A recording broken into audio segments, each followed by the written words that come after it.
Welcome back to Fit with Cura. And today's topic is going to be very interesting. This is about mobility after age 40. मतलब अगर आप 40 अगर as reach कर रहे हो या अगर आप 40 के ऑलरेडी हो 40 प्लस हो तो फिर आपने मोबिलिटी किस तरीके से आपकी मेंटेन करने वाली है. Now let me quickly share my screen with you.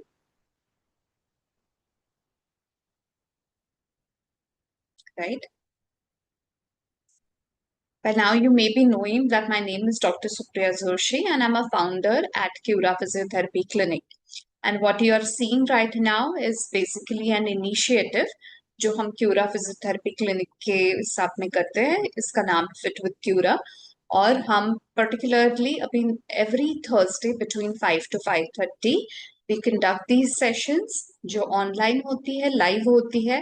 और वो आप लाइव भी अटेंड कर सकते हो या आप रिकॉर्डेड सेशन भी एक्सक्यूज मी हमारे यूट्यूब पे देख सकते हो और इसके बारे में और जानकारी आप पा सकते हो. नाउ पर्टिकुलरली आप देखो कि मोबिलिटी जो है ये 40 की एज में क्यों अलग है. मतलब वैसे तो मोबिलिटी हर एक के लिए चाहिए, तो why it is different, why it is emphasised कि 40 के बाद में. बिकॉज मसल्स में वीकनेसेस आना, स्टिफनेसेस आना, एनर्जी इंप्रूव रखने के लिए, एनर्जी मेंटेन रखने के लिए काम करना, ये सभी चीजें जो है ये बहुत इंपॉर्टेंट रहती है after 40. Because we say that after 40 you need to maintain your body, maintenance चलता है. उसके पहले कैसा होता है, कुछ भी वेर एंड टेयर रूटीन में हो रहा हो तो भी वो वेर एंड टेयर जो है वो नॉर्मलाइज हो जाता है, वो वापस रिकवर हो जाता है without any lot of extra effort on the system. But after 40, the system slows down, and which is why understanding how the mobility is important is very crucial. अभी एक पॉइंट मैं आपको यहाँ पे बताना चाहूंगी कि पर्टिकुलरली जो मोबिलिटी है दैट इज मूवमेंट. हाँ, हम बोलते हैं कि मूवमेंट्स जो है इससे आपका एज डिपेंडेंट है. मीनिंग अगर आप 40 इयर्स के हो लेकिन आपकी मोबिलिटी अच्छी है तो आपका अदरवाइज तो बायोलॉजिकल एज 40 है, लेकिन आप 40 की फील नहीं करोगे.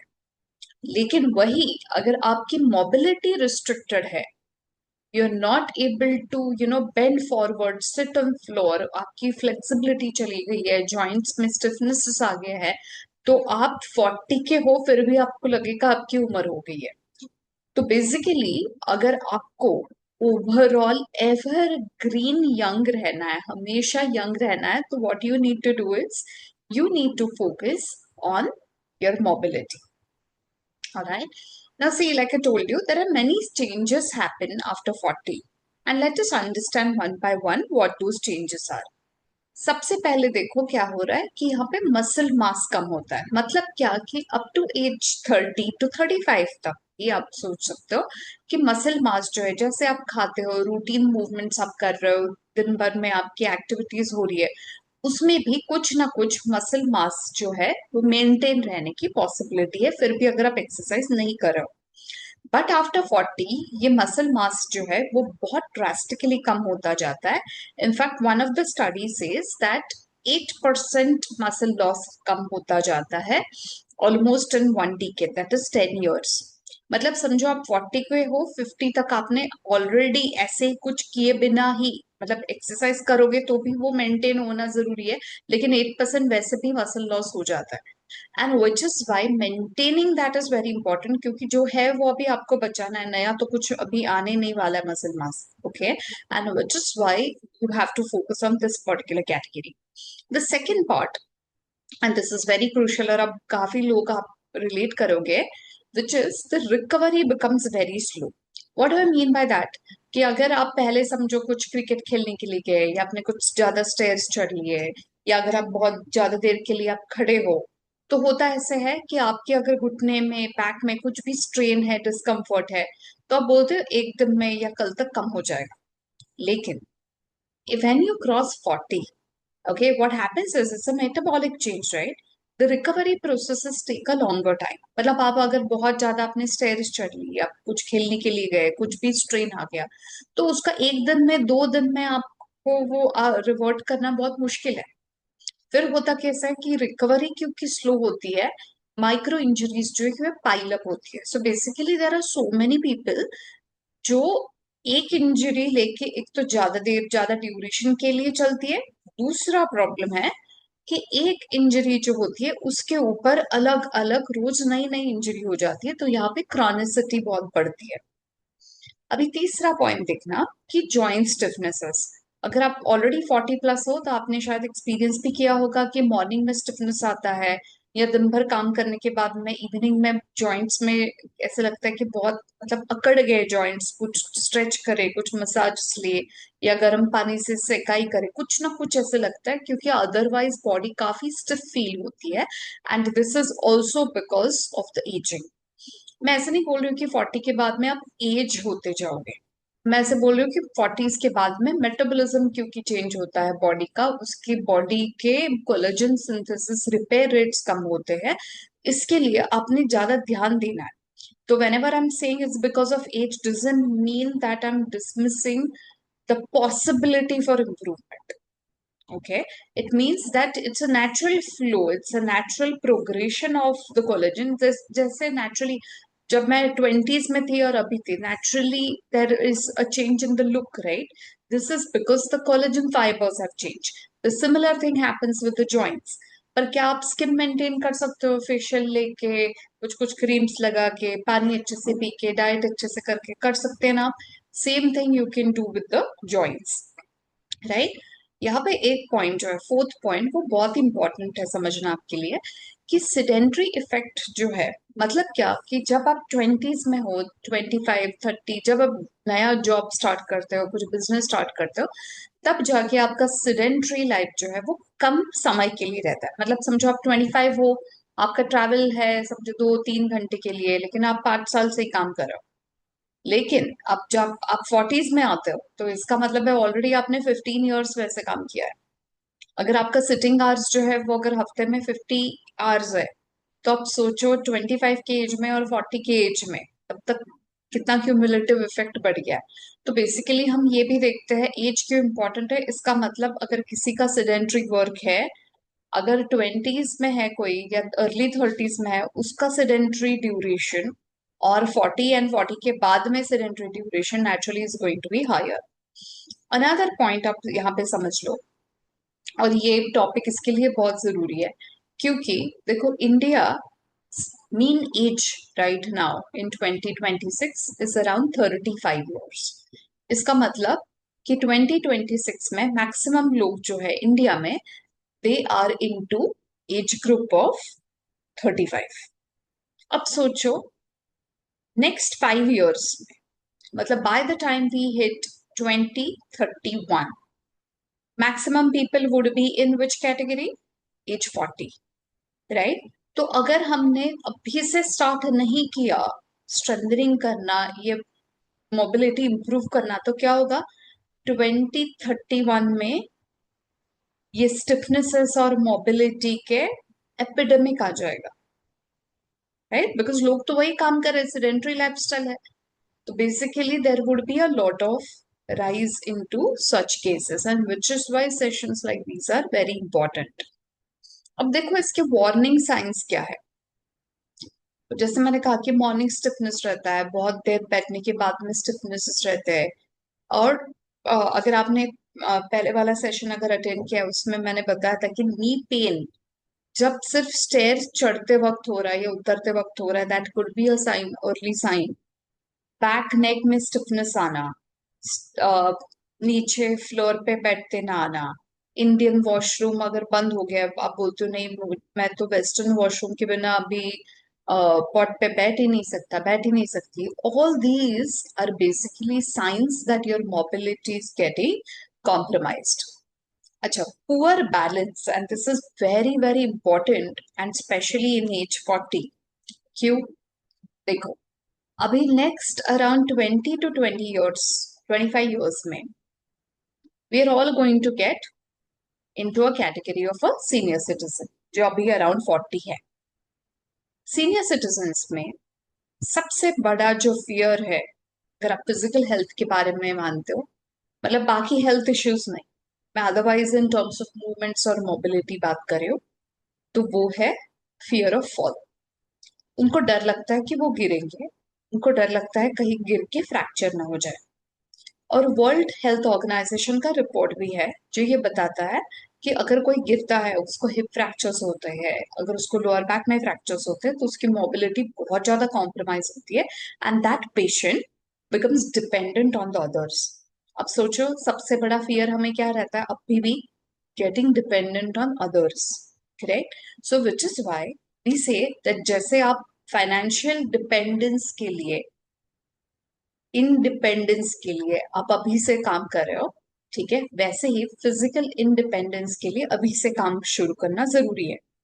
तो अगर बैलेंस 60-65 में पुअर होने वाला है, तो काम कब से स्टार्ट करना पड़ेगा? अभी से, correct? And why this is very important, specially for people like you who sit for longer time in sedentary lifestyle, is because आप देखो, क्योंकि इतना बैठ के काम होता है, राइट? इतना बैठ के काम होता है कि हम खड़ा रहना और एक पैर पे खड़ा रहना और बैलेंस करना भूल गए। You know how people have falls, senior citizens में जो फॉल्स होते हैं उसमें से एक सबसे कॉमन रीजन क्या होता है? whenever they are tying shoes, whenever they are wearing trousers, तो एक सिंगल लेग पे खड़े रहना क्योंकि पॉसिबल नहीं है, then they have a fall. तो आज आप जरूर चेक करना कि आप सिंगल लेग पे खड़े हो सकते हो क्या। अगर आप हो सकते हो तो आईज क्लोज करके खड़े रह सकते हैं क्या? अगर आपको कुछ भी इम्बैलेंस है, this is going to be an early warning sign and you need to start working on to that. Okay, I hope I am making sense to all of you, right? अभी देखना, mobility और wait, ये क्यों मैंने लिखा है ऐसे? Because mobility कम होती है और एज के हिसाब से वेट बढ़ता है, तो इसका मतलब ये तो इम्बैलेंस हो गया, करेक्ट? और क्योंकि ये इम्बैलेंस हो गया है, तो पॉसिबिलिटी ऑफ फॉल्स भी ज्यादा है और फंक्शन भी ज्यादा डिस्टॉर्टेड है, correct? So now what you need to start, simple मैं कुछ टिप्स देने वाली हूँ, उसके डोसेजेस भी बताने वाली, लेकिन ये जो है चार चीजें अब ध्यान में रखना। एक तो आपके रूटीन में होना चाहिए एक रेगुलर कार्डियो एक्सरसाइज। आप वॉकिंग कर सकते हो, साइकिलिंग कर सकते हो, स्विमिंग कर सकते हो, एक एक्टिविटी जो आपकी कार्डियोवैस्कुलर हार्ट रेट को बढ़ाए। दूसरा, आपको करना चाहिए स्ट्रेंथ ट्रेनिंग। स्ट्रेंथ ट्रेनिंग का मतलब है आपने मसल बिल्डिंग करना है। मसल बिल्डिंग का मतलब ये नहीं कि आपको जिम में ही जाना है, वेट्स ही उठाने हैं, आप खुद का बॉडी वेट यूज करके भी स्ट्रेंथ ट्रेनिंग कर सकते हो, पर वो जरूरी है क्योंकि मसल मास, जैसे मैंने कहा, 8% कम होते जाता है, करेक्ट? थर्ड जो है, that is a mobility. Mobility मतलब आप फ्लेक्सिबिलिटी, स्ट्रेचिंग एक्सरसाइजेस कर सकते हो, joint rotation, ankle movement, hand movement, circles, आप लाइट योगा प्रैक्टिस कर सकते हो, that is also a mobility routine. और फिर जैसे मैंने कहा कि balancing exercises are needed for you to improve on to your balance sense. अगर आप ट्रेकिंग वगैरह करते हो तो आपने देखा होगा कि पहले जितना कंफर्टेबली अगर आप बैलेंस करते हो या डाउनहिल आते हो, after 40 it becomes a task. I am not saying it's not going to be possible, but you need to work on to that. So basically you need to work on to 4 parameters, which is cardiovascular health, मतलब आपकी heart और lung की health. दूसरा जो point है, that is your strength, असल में ताकत कितनी है, that's the second point. The third point is actually the mobility, okay, movement कितने अच्छे से हो रही है। And the fourth point is balance, right? So all these four thing need to be taken care of. दूसरा जो है, and that is also very crucial because we are talking about mobility, which is your nutrition. ठीक है, I am not going to take a session on nutrition क्योंकि वो बहुत divert हो जाएगा, लेकिन ये चार चीजों पे आप जरूर ध्यान देना। One is your protein content, फिर प्रोटीन लेना चाहिए, कितना लेना चाहिए, होना चाहिए, that all we will discuss in a separate session. लेकिन keep in mind that your protein requirement for every day is approximately 0.8 to about 1 gram per kg for per day. So if you're around 50 kgs, your protein requirement is around 40 to 50 grams. Now this is going to be different for different people depending on आपकी overall अभी की health status क्या है, आपकी activity level क्या है, आपका weight क्या है, हर एक हिसाब से वो change होगा. तो ये generic equation लेके start मत करना. दूसरी चीज है कि आपको प्रोटीन कितना कंफर्टेबली आप डाइजेस्ट कर पाते हो, आप कितना कंफर्टेबली उसको डाइजेस्ट नहीं कर पाते हो, आपके ओवरऑल ईटिंग साइकिल्स क्या है, हर एक के उसके डिपेंडेंट ये रहता है. कुछ भी हाँ, मतलब ऐसे यूट्यूब पे सेशन सुन के या जनरल चैट जीपीटी पे डाल के मत करना, क्योंकि आपके लिए वो कस्टमाइजेशन होना जरूरी है. Which is why I'm giving you a rough idea. I cannot really define or calculate the protein requirement for you over here. The second and third point are very much linked to each other, and they are calcium and vitamin D. Vitamin D is basically a catalyst. Catalyst मतलब it's a vitamin. और वो क्या करता है, it's a carrier for calcium. तो जब भी आप कुछ भी कैल्शियम रिच फूड खा रहे हो, अगर आप रागी खा रहे हो, if you are having drumsticks, if you are having fenugreek, तो ये सब जो आप डाइटरी कैल्शियम लेते हो, that has to reach to your bones and muscles. तो that work is done by vitamin D. तो कैल्शियम विदाउट विटामिन डी और calcium with deficiency of vitamin D is not going to work. तो अगर आप around as 30-40 ऐसे as में हो, तो टिपिकली हम जाके आपको कैल्शियम सप्लीमेंट नहीं हमेशा सब सजेस्ट करते. We ask you to go for vitamin D supplement and take calcium through diet. Of course patient to patient vary होगा, आपके सिम्टम के हिसाब से वेरी होगा, बट दिस इज अ एक generic general guideline. And the last part which is hydration. Hydration का मतलब है पानी. और ये भी इसका अगर जेनेरिक गाइडलाइन लेना है तो it is around 2.5 to 3 liters. It is important that you keep having water through out the day. कुछ कुछ लोग ऐसे करते हैं, एक साथ में बैठ के 1.5 लीटर पी लेते हैं और उसके बाद में फिर बहुत ज्यादा ब्रेक लेते हैं. That's not how the system works. ऐसे नहीं होता है. आपको दिन भर में थोड़ा थोड़ा पानी देते रहना है. So with that your system is also hydrated और आपकी मसल्स जो है वो ज्यादा फ्लेक्सिबल रहते हैं, जॉइंट्स जो है उसमें ल्यूब्रिकेशन अच्छा रहता है, then the movements are also easier. अभी देखो टिपिकली कॉमन मिस्टेक्स क्या होती है, क्योंकि जब भी हम बोलते हैं कि मोबिलिटी कुछ ना कुछ एक्सरसाइजेस स्टार्ट कर लो, तो बहुत से पेशेंट्स ऐसे करते हैं, they start of with walking and what they do is they only walk. अभी अगर स्लाइड पे हम वापस आते हैं, तो मैंने आपको 4 कैटेगरीज बताई है कि वॉकिंग करो, स्ट्रेंथ ट्रेनिंग करो, मोबिलिटी करो और बैलेंस करो. करेक्ट. क्योंकि सिर्फ अगर वो वॉकिंग कर रहे हो तो क्या होगा, आपकी ये स्ट्रेंथ मोबिलिटी बैलेंस सभी कैटेगरीज जो है वो अनअटेंडेड रह रही. And because of this what happens is even when you are investing time into your exercises, आपको उसके बेनिफिट्स नहीं मिलते. अगर आप वेट कम करना चाहते हो, आपके किसी जॉइंट्स में प्रॉब्लम है, आपको किसी जॉइंट्स में मसल्स में स्टिफनेस है, तो आप बोलते हो मेरा वॉकिंग तो अच्छा हो रहा है पर ये बैक का पेन नहीं कम हो रहा है. नहीं होगा, क्योंकि उसके लिए फिर स्पेसिफिक मूवमेंट्स लगेगी. करेक्ट. आप वॉकिंग तो कर रहे हो लेकिन वेट कम नहीं हो रहा है. क्यों नहीं हो रहा है? क्योंकि उसमें मसल टोन ही नहीं है. तो कुछ भी एक्टिव मसल मास नहीं है तो वेट कम नहीं हो सकता है. अब बोलोगे मैं वॉकिंग कर रहा हूँ फिर भी मुझे स्टेयर्स उतरते वक्त डिस्कम्फर्ट हो रहा है क्योंकि बैलेंस ट्रेनिंग कम हो रहा है. So basically only walking would not be helpful. What I am trying to say is कि walking is not bad, but only walking is incomplete. So, which is why we have to see all these perspectives, right?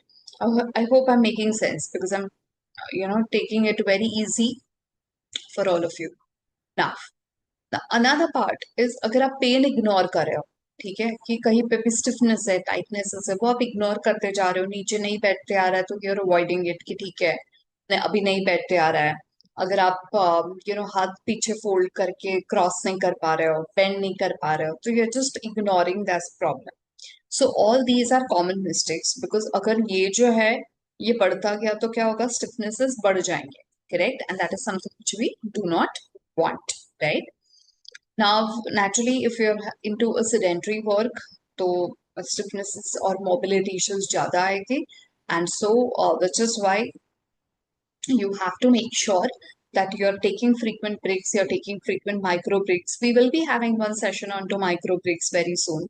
and do attend that and understand that what you can do during your work hours so that these issues can be tackled well. Acha. And very important, if you see the last point, which is assuming that this slowdown is normal. And why this is important is because many times people feel that अभी कैसे 40s आ गए ना तो अभी ये होना ही है, right? ये नहीं होगा मुझसे अभी. तो don't say that, don't do that. Age 40 plus कुछ भी अगर आप सीनियर सिटीजन भी हो उसका मतलब ये नहीं है कि आपको कोई एक्टिविटी आप नहीं कर पाओगे, आपने नहीं करनी चाहिए. मैं तो कहती हूँ अगर आप नहीं कर पा रहे हो एक्टिविटी तो उसके पीछे पड़ो, देखो क्यों नहीं कर पा रहे हो and make sure that you are able to do it. आप नीचे पालकी मार के नहीं बैठ पा रहे हो तो make sure that you are understanding which exercises are to be done so that you are able to do it. अगर इंडियन वॉशरूम नहीं यूज कर पा रहे हो तो मेक श्योर दैट आप आपकी नी की फ्लेक्सिबिलिटी, हिप्स की फ्लेक्सिबिलिटी, आपकी कोर स्ट्रेंथ इतनी अच्छी बनाओ कि that you are able to do all this. ठीक है, कोई भी अजम्पशन पे मत चलना कि अभी ये डिटोरेशन है और ये अभी ऐसे ही होगा, क्योंकि अगर आपने एक बार वो मान लिया तो फिर वहां से पीछे आना मुश्किल है. And which is why you would find many people who are in their 40s who are actually acting, thinking, behaving, moving like a senior citizen. 60s 70s में, और कुछ कुछ ऐसे भी होते हैं देखो सीनियर सिटीजन 60s में है 70s में है and they are living their full life. Why? Because they are working on to their mobility and so because that also affects the mindset. Correct? So do not assume this is a slowdown. What it means is you just need a little bit of maintenance. देखो अगर गाड़ी आपकी पुरानी हो गई है तो इसका मतलब ये नहीं कि अभी उसको बदलना पड़ेगा या फेंकना पड़ेगा. गाड़ी आपकी पुरानी हो गई है तो इसका मतलब है उसका मेंटेनेंस बढ़ेगा, वो काम उतना ही करेगी. So don't assume that you need to you know discard yourself. Now, how physiotherapists can help, because this is a very crucial part. क्योंकि ये सब बताने का मतलब ही ये है कि आपको एक बेसिकली एक कस्टमाइज वर्कआउट एक फिजियोथेरेपिस्ट के पास में जाके आपके लिए बनाना है. क्यों? क्योंकि आपके जो मूवमेंट्स रहेगी वो पेन फ्री होनी चाहिए, लेकिन जो मूवमेंट्स है वो आपकी इस तरीके से बननी चाहिए, ये जो प्लान है वो इस तरीके से बनना चाहिए कि आप ना कि सिर्फ मोबाइल हो, ना कि सिर्फ स्ट्रांग हो, ना कि सिर्फ आपके बैलेंस में या कोऑर्डिनेशन में इम्प्रूवमेंट है, पर आपकी कार्डियोवास्कुलर स्ट्रेंथ भी अच्छी है. So it has to be a complete programme which is made to order, right? इसमें आपका पोस्टर इंपॉर्टेंट है क्योंकि आप कौन से पोस्टरल स्टेटस से आ रहे हो उसके ऊपर आपकी एक्सरसाइजेस की कैटेगरी, उसका टाइप, उसकी इंटेंसिटी डिपेंडेंट रहेगी, and that is how it is going to B.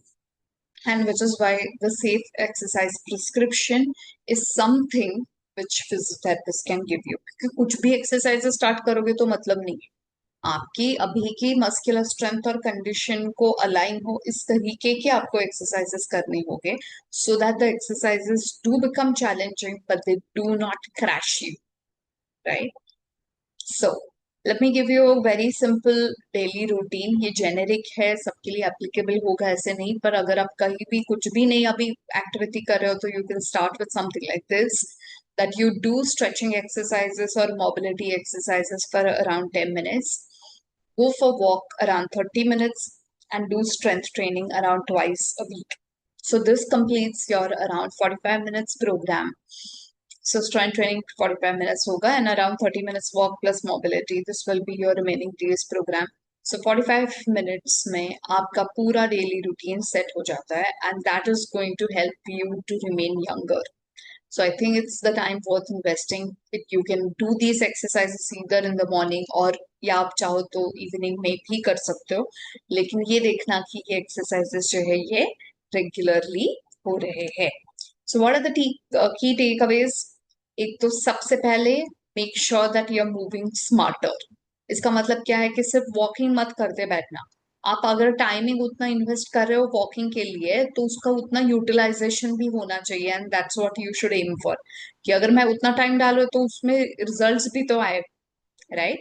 So move smarter and your strength matters a lot. Right. आपकी मसल्स में ताकत आना, वो मेंटेन करना बहुत ही क्रूशियल पार्ट है आपकी ओवरऑल हेल्थ का, even for diabetics. I will create one session on to this particular topic, that why muscular strength is so important for diabetics, because you can take a very good advantage of muscle strengthening, और आप आपकी overall insulin sensitivity improve कर सकते हो उससे. जो third की take away है, and I think that's the most important one in today's session, is that mobility is freedom. अगर आप मोबाइल हो तो आपकी बेसिकली एज भी कम है, right? So lack of mobility we call as aging, but otherwise if you're mobile, if you're freely moving, that's freedom. आप कहीं पे भी जा सकते हो, आप पहाड़ चढ़ सकते हो, नीचे बैठ सकते हो, आप नीचे सो सकते हो. आपको कोई भी स्पेसिफिक चेयर पे बैठने की, बेड पे सोने की स्पेसिफिक जरूरत नहीं है, because then your body is so resilient, versatile, कि आपको ये सब चीजें आपके ध्यान में नहीं आती. You are just enjoying the moment, you are just enjoying. आपकी अगर वेकेशन है, आपका काम है, वो आप अच्छे से कर पाते हो, ना कि you have to keep thinking about the pains and the stiffnesses, right. And the most important part is start now, because अभी अगर आपने स्टार्ट किया तो that is going to be the best investment you can have in yourself. Because जैसे मैंने कहा कि आप रिटायरमेंट के बाद में नहीं प्लानिंग स्टार्ट करते आपका फाइनेंशियल, आप स्टार्ट करते हो अभी से, right. So same is the case with health planning, and I think that's something which you should all forward to. So thank you so much for attending this session. Like I said, that this is a part of Fit with Cura, and uh, this is an initiative by Cura Physiotherapy Clinic. We are in Pune, and we have branches in Kothurud, Bowdhan, and Wakad, and we also have online presence, meaning we have a virtual rehabilitation. So if you are not in Pune, और आप अगर physiotherapy services पाना चाहते हो, आपके लिए customise exercises लेना चाहते हो, तो भी हम आपको हेल्प कर सकते हैं, क्योंकि हमारी जो कम्युनिटी है वहाँ पे कितने सारे पेशेंट्स हैं जो otherwise they are not in Pune, या पुणे में भी है फिर भी वो रीच आउट नहीं कर पाते ट्रैफिक और टाइमिंग की वजह से. फिर भी हम उनको अच्छे से ट्रीट कर पा रहे हैं. We are in the field for more than now 2 decades, and we've very proudly been able to treat more than 11,000 patients so far.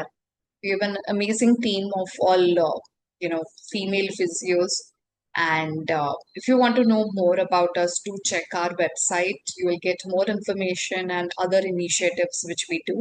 So thank you so much for attending. Take care and good night.